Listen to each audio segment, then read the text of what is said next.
Hi everyone, Dr. Michele Burklund here, and I am here with you live for our weekly Q&A session. For those of you who do not know, I am the Chief Science Officer here at Puriya. And every week we go over a certain condition, whether it's eczema, pain, arthritis, fungal infections, dandruff, scalp conditions, so many different types of common conditions. And this week, we are going to be talking about fungal infections because it's getting warm outside, it's summer, and it's a perfect time and the perfect habitat for fungal infections to really start growing. So I'll wait a little bit just to make sure everyone is able to catch us live, and I'll give you some announcements too. Make sure to sign up for a newsletter. So you will be informed on the condition we're going to be covering each week, and then also events, different articles and blog posts you will get. And we're doing another series called Living Well, where I interview different people in the natural health area every week. So you'll get announcements on the time and the day of those because they change each week. And you'll also find out what condition we're talking about here in our Q&A session too. And also very soon, we're going to have our new ebook out. It's getting the final touches right now. So we're super excited about that. And the good thing about our ebook is that it's very practical. So once you get it, you can integrate a lot of the things you learn right away, whether it's part of the kitchen clean out or learning how to go to the grocery store and buy different foods like the Clean 15 and the Dirty Dozen. You'll find out all of that great information too. Okay, so anybody who is watching now, let us know where you are watching from. We love all your comments. And if you do have a question, feel free to write it on the comments below, and we will get back to you as soon as we can if it's not on this condition. And you can also email us, and we will get back to you with that as well. So let me move on. Most of you guys know that with fungal infections, summer is usually the worst time for many different reasons because it's hot, it's moist, you're sweating more, and you're in public places, most likely going barefoot or using different areas like public showers. So all these different things increase the risk of getting fungal infections. And last month we talked about athlete's foot and going barefoot in areas like public pools, showers, locker rooms. All of those things are the perfect breeding ground for athlete's foot. So we talked about that, and also some basics with athlete's foot. Wear breathable shoes, breathable fabrics to like cotton, and no polyester vinyls where it just sticks all of the sweat and everything inside your clothes and it doesn't let your skin breathe. Okay, so first I am going to jump on the first question, which is very fitting for today. And let me organize my computer just a little bit here. The first question is, what is a tanning rash? So the interesting thing about this, it's actually called tinea versicolor or Puriya versicolor. And what it is it's a yeast, and 90% of the adult population in the world has this yeast on their skin right now. But what happens under different conditions is it starts to overgrow.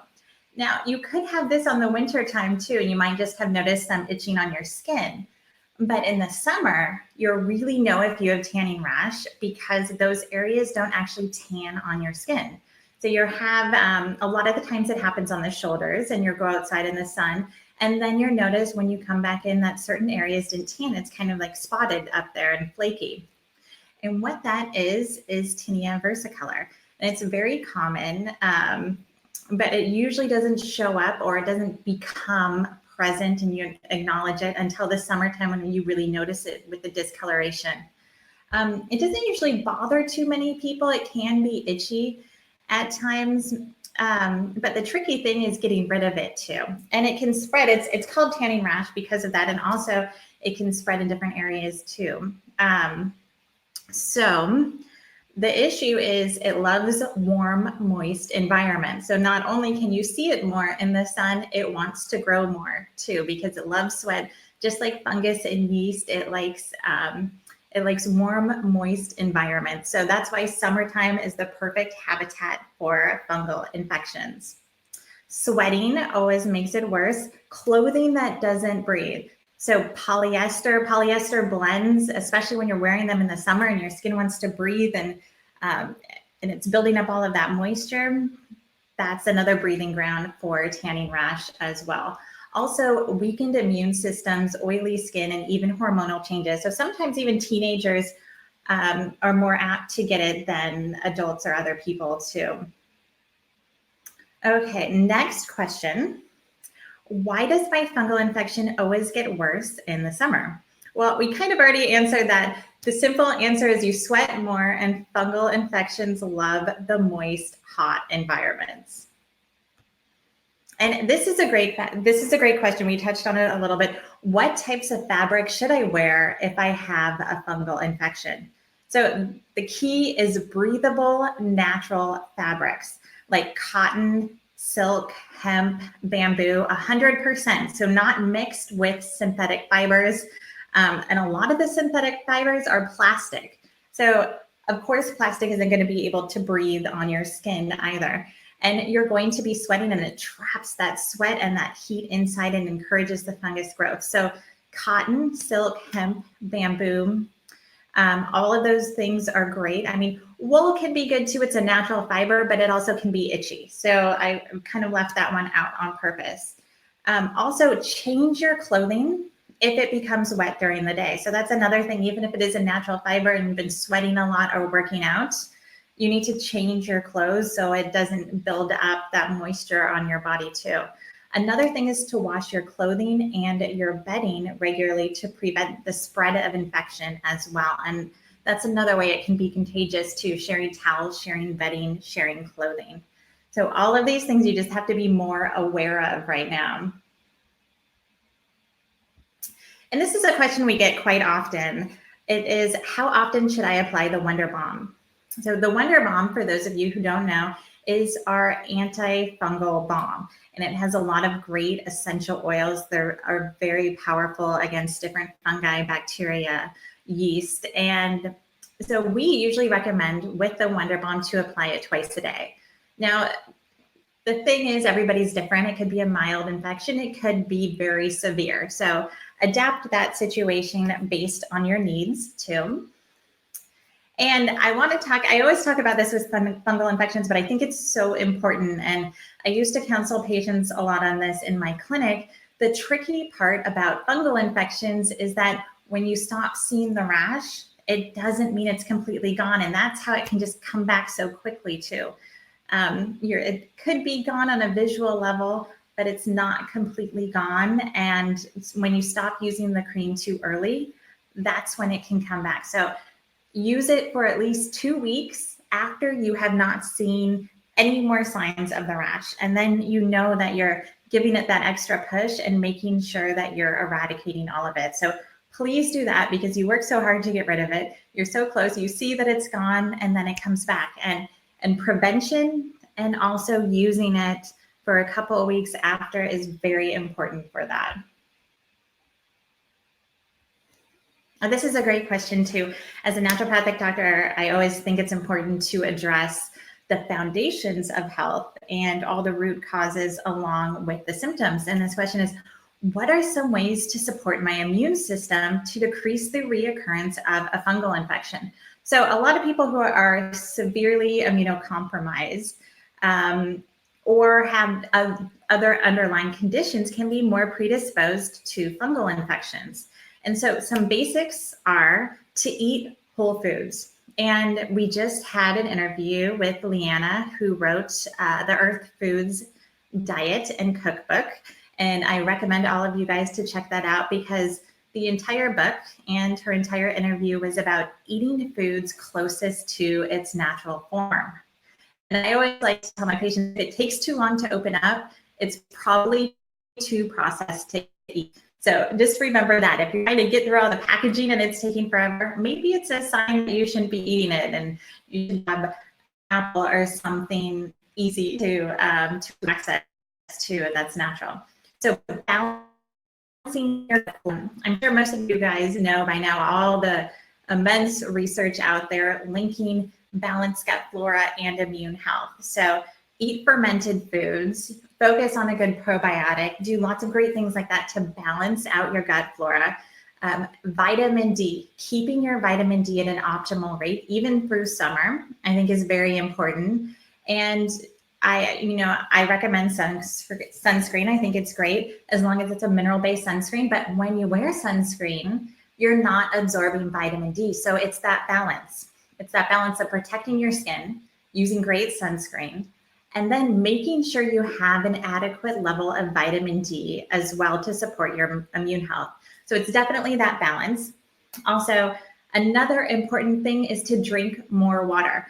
Use it as your main hydration source. So throw out sugary drinks, throw out processed drinks, and just keep it simple. I mean, I think that's the whole motto for building and supporting your immune system, is keeping it simple, eliminating processed foods, focusing on foods closest to the source, and drinking more water and moving your body. Moving your body can also have effects on your immune system and your stress. And that's another one. I think we all know, and I've talked about this so many times, how stress is related to your immune system, and it can actually lower your immune system. It's been proven over and over again.